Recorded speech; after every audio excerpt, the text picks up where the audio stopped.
Hey everybody! Today's lesson we are going to be continuing with the fruit of the Spirit, and today we are focusing on the fruit of faithfulness.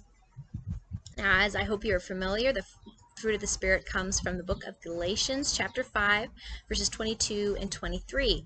And there it says that the fruit of the Spirit is love, joy, peace, patience, kindness, goodness, gentleness, faithfulness, and self-control. Against such things there is no law. Now, so far in our series on the fruit of the Spirit, we have covered love, love being the essence of who God is, joy being our strength, peace as the opposite of anxiety, a peace of mind, patience and endurance and perseverance in times of trial, and goodness when we have the fruit of goodness. It means we are restored to God's purpose of our lives, that we are following His will rather than the will of sin in our lives. And we know that a tree is known by its fruit. People should be looking at us, recognizing our fruit, and because of that, knowing who and whose we are. So looking at faithfulness, what does faithfulness look like? Typically, when I think of this word, I think of a relationship, a friendship or a romantic relationship. When you are faithful to another person, you spend time with them. You put effort into the relationship. There's honesty in the relationship. And there's a level of exclusivity. We see this more in a romantic relationship than in a friendship, especially in a romantic relationship. When you are faithful to that person, it is that person alone. You are exclusive with them.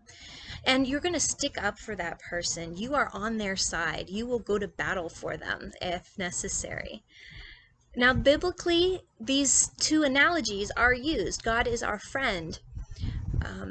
In John 15, verse 15, Jesus says, "I no longer call you servants, because a servant does not know his master's business.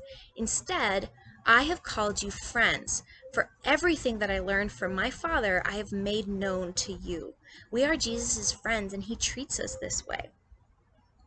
And then in Jeremiah chapter 2, verse 2, and again in Jeremiah 3, verse 14, the prophet refers to God as our husband and His chosen people as the bride. So we have both of these relationships used as metaphors in the Bible. We are God's friends, but there is also the aspect of a romantic relationship that is displayed here. Again, that's not in actuality what is going on. That's the metaphor that is used. In the same way that I love and respect and am faithful to my husband, in those same ways I am supposed to be faithful to God. So how does one be faithful to God? In Exodus chapter 20, we read of the 10 commandments that were given to Moses by God on the mountain. And in verses 3 through 6, we see the first two commandments. The first being, "You shall have no other gods before me," that being God, "and you shall not make for yourselves an image in the form of anything in heaven above or on the earth beneath or of the waters below. You shall not bow down to them or worship them, for I, the Lord your God, am a jealous God." Again, we have this image of a relationship. He is jealous over us. And when we spend time with an idol or give our time or energies or affections over to idols, that makes God jealous, because that time and affections and energies are supposed to be directed towards Him. And in the book of Luke, chapter 16, verse 13, Jesus talks about serving two masters, and that it's not possible to serve two masters. You cannot serve both God and something else. We have to pick. In that verse, Jesus is specifically talking about the idol of money, of possessions, of wealth. And often this is one that we find ourselves caught in, that we focus so much on having stuff that we forget to focus on the relationship that we have with God. Now, being faithful is not easy. Just like the other fruit that we've talked about, none of these come easy. These are not natural characteristics that we will have. And faithfulness especially isn't easy because it's difficult to have a tangible relationship with someone you cannot see or touch or sit down with and have a conversation with.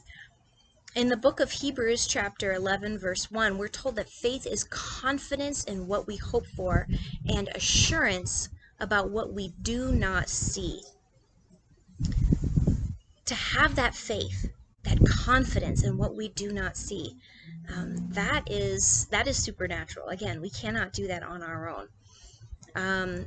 In Revelation chapter 2, we're called to be faithful even to the point of death. Now that is challenging. That is difficult.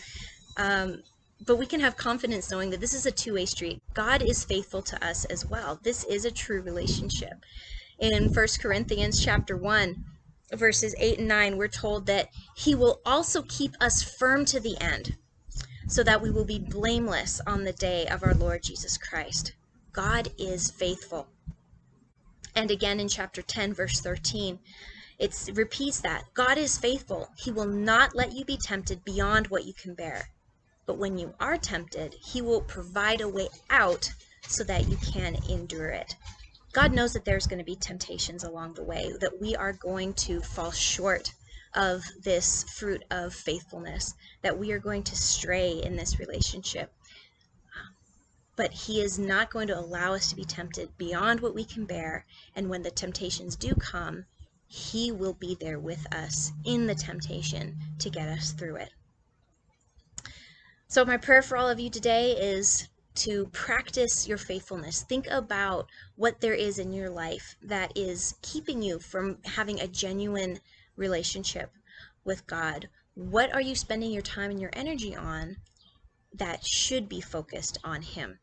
Can't wait to discuss this topic with you guys. See you later.